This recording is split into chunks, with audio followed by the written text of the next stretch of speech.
बिस्मिल्लाहिर्रहमानिर्रहीम। अस्सलाम वालेकुम first year, hope you are all doing well. आज का बेटा हमारा टॉपिक ऑफ डिस्कशन है एवोगाड्रोस लॉ के मुतालिक। ठीक है, हमने पहले बॉयल्स लॉ को डिस्कस किया, that was a law of ideal cases. उसके बाद हमने चार्ल्स लॉ को डिस्कस किया। तो बेटा यहाँ से चार्ल्स लॉ से एक मुझे बड़ी इंपॉर्टेंट और एक जो है वो मज़ाहिया बात याद आ गई। जिस दिन मैं आपको चार्ल्स लॉ पढ़ा रहा था उस दिन मेरे एक इंग्लिश के टीचर मेरे साथ बैठे हुए थे, तो उन्होंने लेक्चर के बाद मुझसे कहा कि ये चार्ल्स लॉ नहीं होती, ये चॉर्स लॉ होता है। तो बेटा आप लोग अपनी मर्जी से, जैसे अगर आपकी ज़ुबान पे चढ़ता है चॉर्स चढ़े या चार्ल्स चढ़े, किसी भी तरह से आप जो है वो इसे प्रोनाउंस कर सकते हैं। तो थर्ड लॉ ऑफ आइडियलिटी हम यहाँ पे डिस्कस करने लगे हैं, डेट इज एवोगाड्रोस लॉ। ये जो लॉ वन बाय वन हम लोग डिस्कस कर रहे हैं, अगर कोई गैस इन लॉज को फॉलो करती है तभी वो आइडियल कहलाएगी, अगर वो इनको फॉलो नहीं करती तो वो आइडियल केस से बाहर हो जाती है। फिर हम उसे कहते हैं रियल गैस, इन रियलिटी यानी रियल केस। तो एवोगाड्रोस लॉ के बारे में आप little bit chapter number first के अंदर भी पढ़ चुके हैं, जहां पे हमने डिस्कस किया था कि 1 मोल ऑफ एनी सब्सटेंस, जब भी हम 1 मोल की बात करते हैं किसी भी particle, substance, formula, ion, compound, molecule, कोई भी चीज है, जब उसका 1 मोल लेते हैं, स्पेसिफाई करेंगे हम 1 मोल लेंगे, मुख्तलिफ सब्सटेंसेस होंगे, डिफरेंट सब्सटेंसेस, यूं लिख लें 1 मोल ऑफ डिफरेंट सब्सटेंसेस, बहुत सारे सब्सटेंसेस हैं और they have 1 mole at STP, standard temperature. Pressure कितना है ये भी हम पढ़ चुके हैं, स्टैंडर्ड टेम्परेचर होता है 273.16 केल्विन और standard pressure is equal to 1 atmosphere at STP. Contains equal number of particles, सबके पार्टिकल्स क्या होंगे, इक्वल होंगे, दैट इज 6.02 × 10⁻23। ठीक है, ये तो अभी मैंने 1 मोल की बात की है कि अगर 1 मोल होगा तो इनके नंबर ऑफ पार्टिकल्स एक जैसे होंगे, जिसको हम Na से शो करेंगे, ये भी Na होगा। फॉर एग्जांपल हमारे पास है जी 1 mole of hydrogen H2, similarly 1 mole of oxygen O2 at STP, ये यहां पे मैंने कंडीशन लगा दी है, at STP they will have same number of molecules 6.02 10⁻23 and similarly oxygen will also have 6.02 10⁻23 particles। साथ में हम मेंशन कर देते हैं वो पार्टिकल्स कौन से हो सकते हैं, वो एटम भी हो सकते हैं, वो मॉलिक्यूल्स भी हो सकते हैं, वो फार्मूला यूनिट्स यानी आयनिक कंपाउंड्स भी हो सकते हैं या आयंस भी हो सकते हैं। 1 मोल 6.02 यानी Avogadro's number, similarly 1 mole of oxygen. लेकिन अगर हम मैस की बात करें, इनका मैस कैलकुलेट करते हैं जी, हाइड्रोजन, सिंगल हाइड्रोजन हो तो उसका 1.008, जबकि हमारे पास 2 जो है वो एटम्स है हाइड्रोजन के, तो इसका मैस बनेगा 2.016 grams of hydrogen. Similarly 16 1 oxygen and 2 oxygen 32 gram of hydrogen. ये क्या,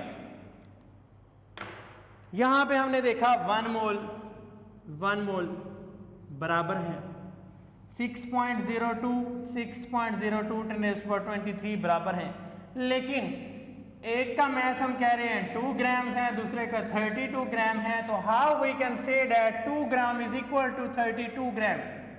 शॉर्ट क्वेश्चन पूछा जाता है जी, 2 gram of hydrogen and 32 gram of oxygen contain equal number of particles, justify. ठीक है, मैं यहां पे शॉर्ट क्वेश्चन की स्टेटमेंट लिख देता हूं, नोट कर लें इसे, इंपॉर्टेंट शॉर्ट क्वेश्चन है। 2.016 ग्राम of hydrogen and 32 gram of oxygen contains equal number of particles। आपको बेटा फर्स्ट ईयर में जितने भी क्वेश्चन आने हैं मोस्टली वो रीजनिंग वाले होंगे, सीधे सीधे क्वेश्चन बहुत कम आते हैं। वो कह रहे हैं जी 2 ग्राम हाइड्रोजन है, 32 ग्राम ऑक्सीजन है, तो इक्वल नंबर ऑफ पार्टिकल्स किस तरह से कंटेन कर सकते हैं, जबकि ये 2 ग्राम है, वो 32 ग्राम है, 30 times greater than the hydrogen. तो बेटा इस बात को समझने के लिए हम क्या करते हैं जी, इक्वल वॉल्यूम के 2 कंटेनर्स ले लेते हैं। ठीक है, इक्वल वॉल्यूम के 2 कंटेनर्स ले लिए। अब हम बात कर रहे हैं 2 gram of hydrogen is equal to 1 mole, ये बात तो हम पढ़ चुके हैं ना पहले, और 32 gram of oxygen is equal to 1 mole. जब 2 ग्राम ऑक्सीजन है, इसका मैस 2 ग्राम है, इसका 32 ग्राम ऑक्सीजन, ये हाइड्रोजन। लेकिन आपको पता है हाइड्रोजन साइज में बहुत ज़्यादा स्मॉल होती है as compare to oxygen. Oxygen is a heavy gas. Oxygen का साइज अगर हम इस तरह से लें तो हाइड्रोजन इसके मुकाबले में बिल्कुल छोटी होगी। 6.02 पार्टिकल्स, 6.02 10⁻23 पार्टिकल्स ही इसमें हैं, 6.02 10⁻3 पार्टिकल्स ही इसमें है। यही हमने प्रूव करना है कि दोनों में इक्वल कैसे आ सकते हैं। तो बेटा हाइड्रोजन का साइज इतना स्मॉल है कि ये रैंडमली मूव कर सकती है, दूर दूर अपने आप को एडजस्ट करेगी। ठीक है, इस तरह से छोटे पार्टिकल्स हैं, एक कंटेनर के अंदर अपने आप को डिफरेंट तरीके से अवे फ्रॉम ईच अदर एक दूसरे को सेटल डाउन करते हैं। लेकिन जब ऑक्सीजन की बात करते हैं, ऑक्सीजन का साइज बहुत ज्यादा लार्ज है। दे विल सेट क्लोजली, एक दूसरे से करीब करीब एक दूसरे को क्या करती है, सेट डाउन करती है, जिससे ये भी उतना ही वॉल्यूम ऑक्यूपाई कर लेती है, हाइड्रोजन भी उतना ही वॉल्यूम ऑक्यूपाई करती है। लेकिन आप देख सकते हैं नंबर ऑफ पार्टिकल्स उसमें भी उतने ही होते हैं, इसमें भी उतने ही होते हैं। ठीक है, कोई भी गैस हो, if they have equal number of moles, अगर उसके नंबर ऑफ मोल्स इक्वल हैं तो नंबर ऑफ पार्टिकल्स भी इक्वल होंगे। यानी if we can say that n1 is equal to n2, small n stands for number of moles. अगर उसके number of moles बराबर है then we can say that n1 is equal to n2, capital N number of particles. ठीक है, number of particles तब बराबर होंगे जब नंबर ऑफ मोल्स बराबर होंगे। और ये तमाम जो है, अगर हम 1 मोल की बात करें तो हमने 1 मोल में लिखा 1 मोल है Avogadro's number and Avogadro's is equal to molar mass. ठीक है, और ये तमाम कितना वॉल्यूम ऑक्यूपाई करते हैं ये भी हम पढ़ चुके हैं, 22.414 डेसीमीटर क्यूब मोलर वॉल्यूम। ठीक है, लेकिन ये सिर्फ रिलेट है 1 मोल के साथ। हमने आज जो बात की है वो सिर्फ 1 मोल के साथ रिलेटेड नहीं की। हमने ये कहा कि अगर आपके पास इक्वल नंबर ऑफ मोल्स हों किसी भी सब्सटेंस के, ठीक है, हम 2 मोल्स की बात कर लेते हैं। 2 मोल्स ऑफ हाइड्रोजन की जब हम बात करेंगे, यहाँ पे 2 आ जाएगा, यहाँ पे 2, इसको भी 2 से मल्टीप्लाई करें 64, इसको 2 से मल्टीप्लाई करें 4 gram hydrogen will equal to 64 gram oxygen, because ये अब कितने पार्टिकल्स ऑक्यूपाई करेंगे, मल्टीप्लाई 2। जिस तरह हमने 2 से मल्टीप्लाई किया मोल्स को, सबको आपने 2 से मल्टीप्लाई कर देना है, ये वॉल्यूम भी उतना ही ऑक्यूपाई करेंगे, लेकिन दोनों का वॉल्यूम सेम होगा। एवोगाड्रोस लॉ ये कहता है कि अगर हमारे पास इक्वल नंबर ऑफ मोल्स हैं तो उसके पार्टिकल्स भी इक्वल होंगे। ठीक है, हाइड्रोजन ऑक्सीजन की आपने एग्जांपल दे देनी है। That's all about the Avogadro's law. इसके बाद हम 2 डेफिनेशंस पढ़ते हैं, बहुत ही स्मॉल लिटिल सी डेफिनेशन है और आसान है। जब हमने ये चैप्टर स्टार्ट किया था तो गैसेस की कैरेक्टरिस्टिक प्रॉपर्टीज में हमने ये 2 डेफिनेशंस पढ़ी थी, एक है एफ्यूजन की और दूसरी है डिफ्यूजन की, एफ्यूजन एंड डिफ्यूजन। तो डिफ्यूजन को पहले स्टार्ट करते हैं। गैसेस की चूंकि हम बात करते हैं, बेटा परफ्यूम आप लोग यूज करते हैं स्मेल से बचने के लिए, अच्छी फ्रेग्रेंस के लिए। तो अगर आप कमरे के एक कॉर्नर में अपने परफ्यूम को सेपरेट करें और उसके बाद आप ये देखें कि उस परफ्यूम के साथ क्या होगा, कुछ देर के बाद वो पूरे कमरे के अंदर उसकी फ्रेग्रेंस जो है वो डिफ्यूज कर जाती है। ठीक है, यानी पूरे कमरे के अंदर चीजें हमेशा हायर कंसंट्रेशन से लो की तरफ मूव करती हैं।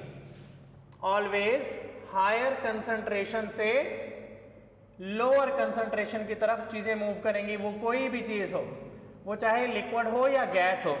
पानी को अगर आप फेंकें तो वो हमेशा अपर सरफेस से लोअर सरफेस की तरफ मूव करना शुरू करेगा। गैसेस भी ऐसे ही करती हैं, हायर कंसंट्रेशन से लोअर की तरफ जाना पसंद करेंगी। डिफ्यूजन को हम डेफिनेशन में इस तरह से लिखेंगे, the intermixing of gas molecules to form homogeneous mixture. Homogeneous जिसमें आप फेज का पता ना बता सकें कि कौन कौन सी चीजें मिक्स हैं। मिक्स होने के बाद वो एक ही आपके पास जो है वो अमेजा बन जाता है, मिक्सर बन जाता है। ऐसे को मिक्सर को हम कहते हैं homogeneous mixture, to form a homogeneous mixture. The intermixing of gas molecules to form a homogeneous mixture is called as diffusion. उसके बाद इसकी एग्जांपल में आप लिखेंगे स्प्रेइंग ऑफ परफ्यूम। ठीक है, परफ्यूम का किसी भी कमरे में स्मेल कर देना, ये क्या है, डिफ्यूजन है। उसके बाद अगर आप लिक्विड में देना चाहते हैं drops of inks in water, पानी के अंदर डिफरेंट इंक्स आप डाल दें, उसके कुछ ड्रॉप्स डाल दें, कुछ देर के बाद वो पूरे वाटर के अंदर डिफ्यूज हो जाती हैं। ये प्रोसेस है डिफियन का। और एक वक्त आपके पास ऐसा आएगा कि आप नहीं बता सकेंगे आपने इसके अंदर कौन कौन सी इंक्स जो है वो मिक्सअप की हैं। उसके बाद हमारे पास जो सेकंड डेफिनेशन है वो इस साइड पे लिख देते हैं, अफ्यूजन। दोनों डेफिनेशन में डिफरेंस भी आ सकता है, ये शॉर्ट क्वेश्चन के तौर पे अलग अलग भी पूछी जा सकती हैं। The escape of gas molecules, escape का मतलब निकलना, बच के निकल जाना। Escape of gas molecules through a tiny hole, ठीक है, is called as effusion.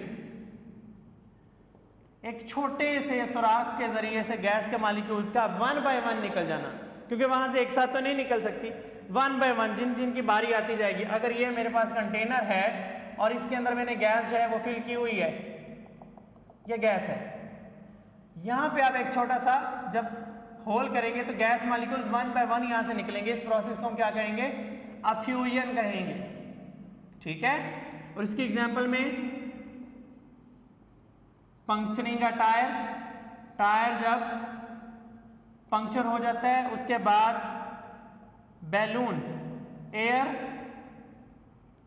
From hole of balloon, balloon के अंदर से जो आपके पास एयर निकलती है, अगर आप उसके अंदर छोटा सा सुराख कर दें पिन के जरिए से, तो सारी एयर एक दफ़ा नहीं निकलेगी, वो वन बाय वन निकलेगी। इसको हम कहेंगे अफ्यूजन। तो ये डिफियन और अफ्यूजन की टू डेफिनेशंस है, ये आपने याद करनी है शॉर्ट क्वेश्चंस के लिए। अगले टॉपिक में हम इंशाल्लाह ग्राहम्स लॉ ऑफ अफ्यूजन और डिफियन को देखेंगे। तब तक के लिए मुझे इजाज़त दीजिए। आज के लेक्चर के लिए इतना काफ़ी है। अपना और अपने पेरेंट्स का ख्याल रखिएगा, मुझे दुआ में याद रखिएगा। मिलते हैं इंशाल्लाह नेक्स्ट लेक्चर में। अल्लाह हाफिज़।